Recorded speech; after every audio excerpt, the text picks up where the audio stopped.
Mike, how you feeling? I'm good, man. How you guys doing? We're good. You think Pretty good, Mike. Phil's going to turn this around, going to win the series? What do you think?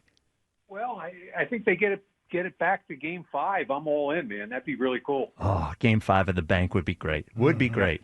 Mike, so we had a back and forth a couple of weeks ago about the Eagles offense, and you positioned it as they were having trouble, but it was still very early, new coordinator, all that sort of stuff. We're 2 games later with, again, 2 sort of iffy offensive efforts, at least in my perspective. I guess my question is now with 5 games in the rear view, where do you see it in terms of it is early? Is it at a point now where we can start really wondering what is going to come together and what isn't? Is there concern? Is there a reason to worry offensively? I think the answer today is yes, just like it was a couple of weeks ago. Yep. And I think what you want to see is some progress over time. I look at it, and the big picture to me is, when Jordan Mailata is concerned about the operation at the line of scrimmage, and, we talked a little bit about that last week, and, the biggest play of the game last week was the negated Devontae Smith back shoulder catch for 30 yards or whatever it was. That I think that cost them the game. The penalty on that play, two men in motion. It drives me crazy. You can control those kinds of penalties.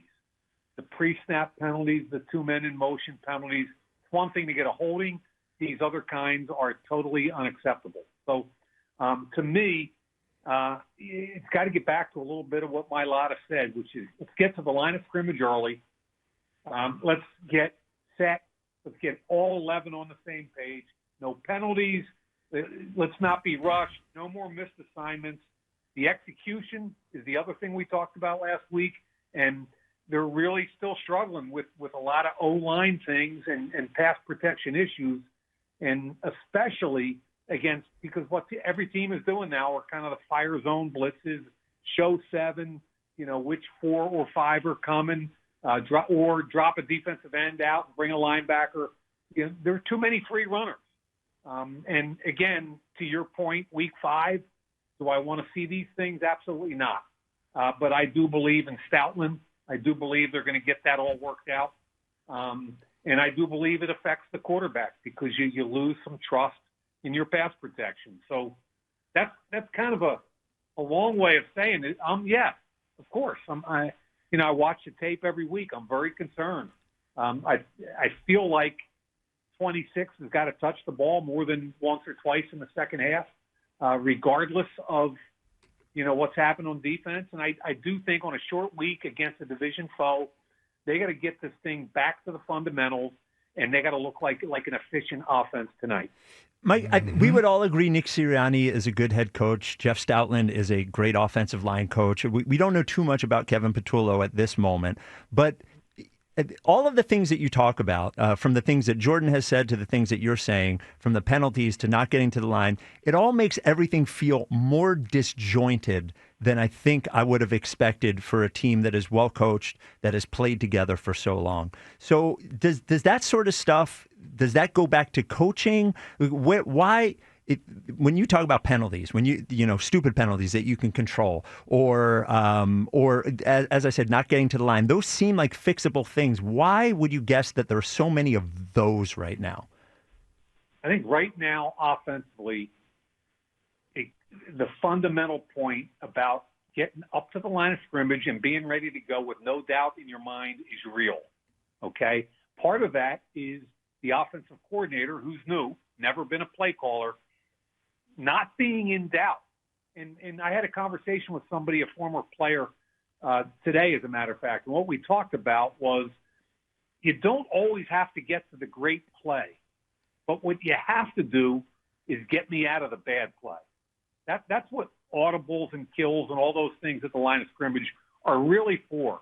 Like, get up there, and if it's a bad play, let's get out of it. But if it's not, let's go. It doesn't have to be perfect every time. And I think with the new offensive coordinator, sometimes they're always looking to get that extra edge, to get the perfect play in there. And I'm like, no, let's just get the play in. Let's get everybody ready to go on the same page. The Eagles have more talent than most teams in the league. And, I mean, the way I look at tonight, in all honesty, I just kind of look at this thing as let's get to the line of scrimmage, get everything off cleanly. Let's eliminate pre-snap issues, okay, number one. Number two, let's get down and dirty in the run game. Let's run this in. You might not like it, but let's run the ball 30 to 40 times. Let's get that thing cracking, even if it's 2.8 yards a carry in the first half. That's what Denver did last week. They stayed at it. They ran the football. And in the fourth quarter, the last three series, their offense dominated the Eagles' defense. I think they were a little bit worn out, and that the body punches of the run game.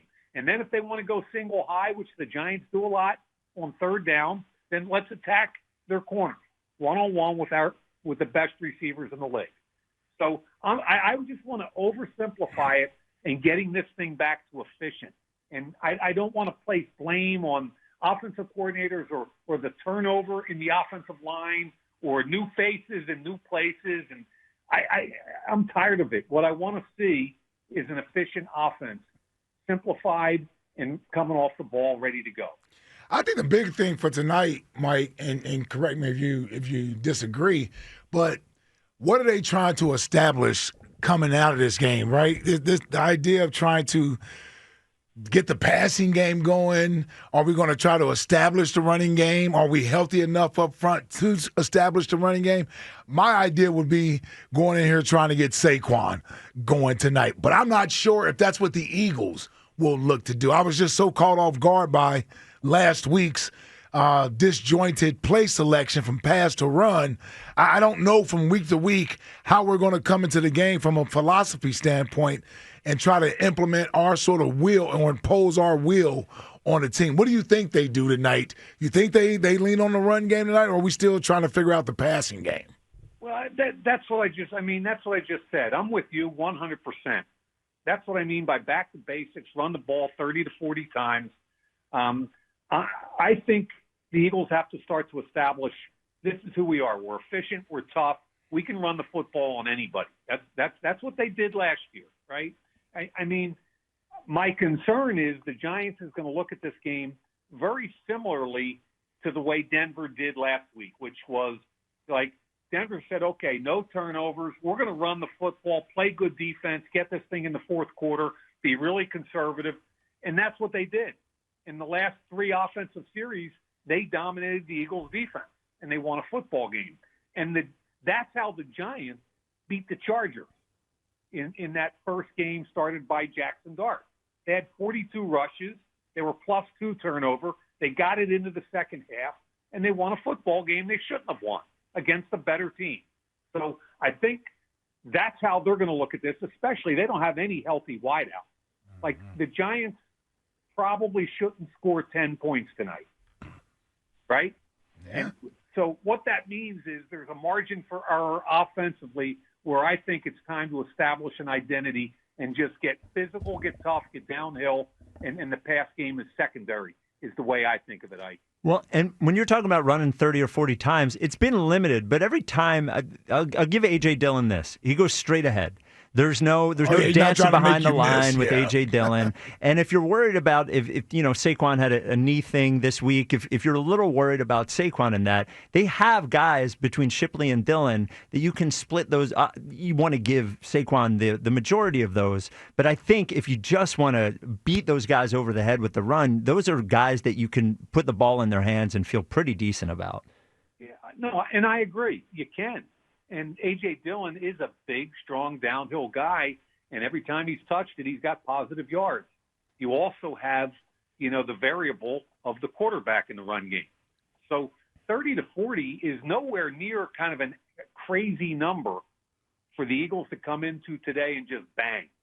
And again, offensive linemen, and Ike, you can speak to this if you disagree, but offense, it's easier to block in the run game than it is in the pass game. Yes. And when you get those guys frothing at the mouth, like we're coming downhill, I don't care if you have 12 in the box. We're coming downhill and we're going to knock you on your asses. That's what they like. That's what they want to do. And again, if it doesn't work for a little while, it's okay.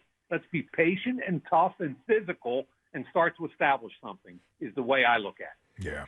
Mike, is there anything the Giants do well that could cause, I imagine it will be on the defensive side of the ball. Is there anything the Giants do well that could cause issues for the Eagles tonight? Yeah, you're right. I mean, number one, their defensive front is good, especially versus pass. I mean, they have 4 edge rushers that are quality, 4 of them. Dexter Lawrence is on the inside. They've got some talent, size, physicality, athleticism up front. They also, I think, are feeling themselves a little bit in their run game offensively. You know, the Scattaboo, the rookie 4th-round pick who runs, you know, with some friggin' energy. Yeah. You know, that's what they want to do. They want to run the ball with him. They don't want to face 3rd and 9 every time. You know, they want to run the ball, like I said, no turnovers. That's what worries me. They don't have Malik Neighbors, one of the most explosive players in the league. They don't even have their number 2, Darius Slayton. They're going to be in a lot of 2 and 3 tight ends. And it's just going to be kind of a 1976 game. You know, have fun. All right, Mike. Well, would love to. You know, the thing you said about not worrying if the run game isn't working, that's what they did last year. You know, we had a lot of slow starts offensively where they just kept running it and running it and running it, and then finally one would pop off and the other team would just get exhausted, and they'd end up, you know, winning the ball game. They want to get the big run. Yep. Yeah. Yep. And that's what happened to the Eagles defense last week, I believe, all those body blows. Sean Payton talked about it after the game, and it's getting closer and closer to Saquon. Saquon had a shoestring tackle. I thought he was clean to the 3rd level last week, and a linebacker dove and just got his shoe. I mean, they're getting closer and closer to busting one, and that's what they need. It's like the Phillies coming out of the slump last night, and Schwarber hitting the ball like 1,000 feet, and it just opens up the door. All right, Mike. Well, let's hope we see some of that tonight. We appreciate you as always, man. Thank you for the call, and we'll talk to you next week. Thanks, fellas. All right, brother. There he is, Mike Mayock. Mm-hmm. Hey, how nice would tomorrow be? The Eagles score 30, and then the Phils score win. 5. Yeah. 5, win, whatever, win the game. Who Yeah, cares? just win. I don't care how many this It'd be a jubilation around this bars tomorrow. Man. Come on, Come on. We're going to need 2 shows. We're going to need an 8-hour show. Well, maybe not. 4 hours and 5 minutes. I get the point, though. Yeah.